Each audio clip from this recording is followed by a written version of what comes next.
Hello and welcome to a grade 7 edition of question 3 paper 1. This should be the easiest question on the exam paper, but the average score is under 50%, under 4 marks. I'm quickly going to show you how to get 6 marks, which is where the grade 7 starts, and if you stick to the end of the video, I'll show you how to adapt it to grade 9. Now, amazingly, only about 21% of students are allowed to get grade 7. So this seems like a really difficult target to achieve, but I'm going to show you that actually it's very easy. So there are 8 marks and you need 6 of them. How are you going to do that? Well, the easiest way is to get 8 changes of focus to get full marks. So you only need 6 changes of focus for 6 marks grade 7. How will you find a change of focus? Well, that is why this exam is so easy. The writer will show you exactly where the changes of focuses are because that is a new paragraph. Each paragraph is a change of focus. So it's like a gift. All you have to do is say, right, what is the writer trying to make me think or feel or predict? Any of those 3 things is the reason there's a change of focus. It's going to be simple for you to do. Each paragraph, think, feel, predict. Now, tactically, there might be more than 6 paragraphs. So you're going to pick the beginning and the end. That's super easy for 2 reasons. One, you know exactly where to find them. So what the examiner has done is found an extract where the beginning and the end are a big deal. That means those changes of focus are going to be super easy to find and explain. The writer wants us to think this about the character, and at the end, the writer wants us to think that about the character. It's going to be as simple as that. You don't have to find 6 full changes of focus. You might explain more than one thing. So, for example, the writer makes us think this about the character, which then invites us to predict that later on, blah, blah, blah. That would be 2 explanations. One thing that we think, and then one thing that we predict. 2 explanations will get you 2 marks from the same change of focus. Personally, I'm very happy to find 6 changes of focus. They're going to be easy, and so I'll do it that way, but you don't have to. You need 6 explanations. Well, now we come to the next problem, paragraphs. Many teachers teach their students 2 methods. They say, write 4 paragraphs. Well, that's great. That means you write in detail. That's why teachers give you that instruction. Write in detail, you'll get a good mark. True, but you want to know that you've exactly got the grade 7, which means you need 7 explanations. 7 into 4 don't go. You know, how do you know when you've written 4 paragraphs that you've got 7 explanations? Really difficult. One possibility, which I will show you and you can choose whether to do it or not, is to write that as a list. If you number your list 1, 2, 3, 4, 5, 6, 7, the examiner is going to say, oh, there are 7 explanations there, which are actually more than you need for the grade 7. You only needed 6. So, you will choose after you've watched this video whether that method is for you or whether you'll go with the paragraph method. The second technique that I often see teachers do is say, right, well, if you write about the beginning and the middle and the end, you're going to get loads of marks, which is true. But again, you've got that problem. How many explanations have you written?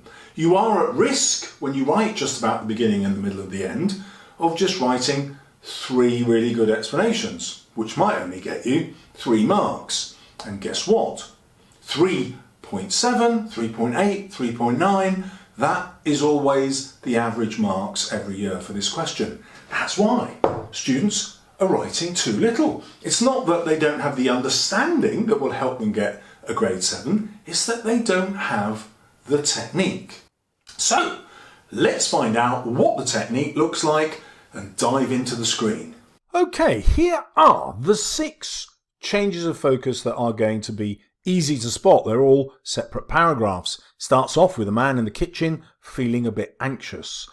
Number 2, he's watching his kids playing in a walled garden. Number 3, suddenly a massive dog appears as if from nowhere.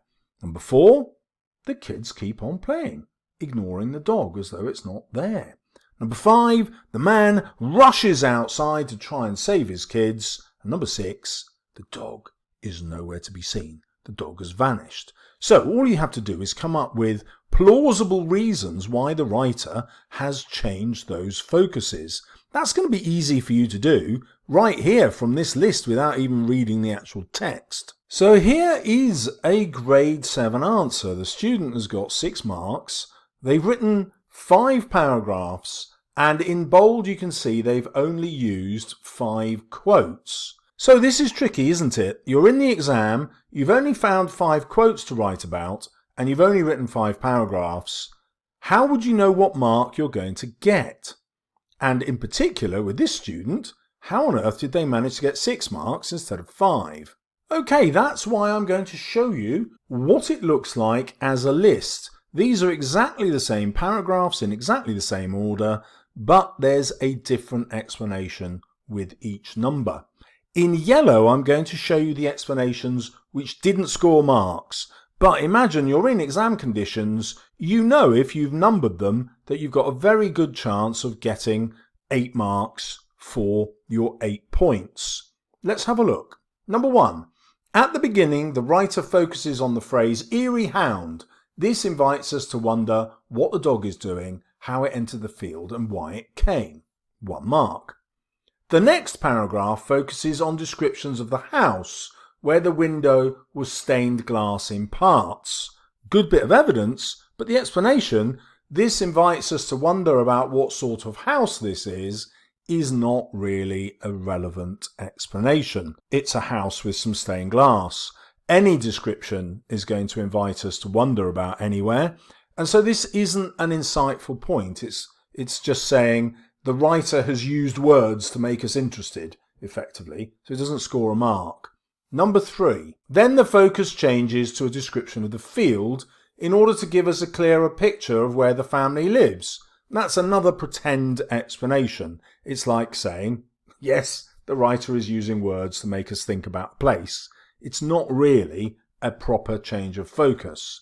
If we go back to number 2, and the student said, this stained glass reminds us of a church, and therefore the garden might be like a graveyard, that would get the mark because it would fit with the idea of the eerie hound being dangerous in the garden. But there's no explanation of what the writer is really trying to make the reader think of specifically. So those 2 don't get any marks. Let's bash into the ones that really do. Number 4. The writer also focuses on Robert's children in the field, as he had carried out a brief assessment of the strange field. This deliberately refers back to the mystery of the eerie hound introduced at the beginning. So it suggests that the field is also, if it's strange, might also be dangerous like the eerie hound is dangerous. It gets a mark. Number 5. So this refers back to the previous quote. Remember I said you can have more than one explanation for one change of focus. So they're going to get an extra mark for 2 explanations here about the same change of focus. Also makes us wonder how the hound got there without Robert noticing it arrive. Okay, so now we have a specific thing that we're wondering, which is how on earth this dog got there. Number 6. The change of focus is when Lara appeared to ignore this hound. And the explanation, we wonder if Lara is simply too engrossed in her play to notice the eerie hound. So that's one explanation, but then we get a second explanation for the same change of focus.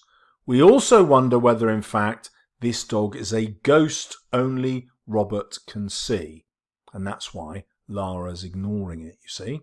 So 2 explanations for the same change of focus gets you 2 marks for that change of focus. Number 8. The focus at the end is also on this mystery when the giant hound was nowhere to be seen. We wonder if the dog was real or just a product of his imagination caused by the strange environment of the field. A very good explanation, 1 mark. So that's how the 6 marks were arrived at. And this student managed to get 6 qualifying explanations from 4 different changes of focus. You might be interested to know that it took them 222 words to get this many marks, and that's also going to be a feature of your revision. How long are you giving this question? I recommend 1.5 minutes per mark, so that's 12 minutes. Can you write more than 220 words in the time limit, including reading the passage as well as answering the question? That is what you've got to get to, and that's why you need to practice. Now, if you want to find out how to get grade 7 in one of the other English language exam questions, that's the video coming up next.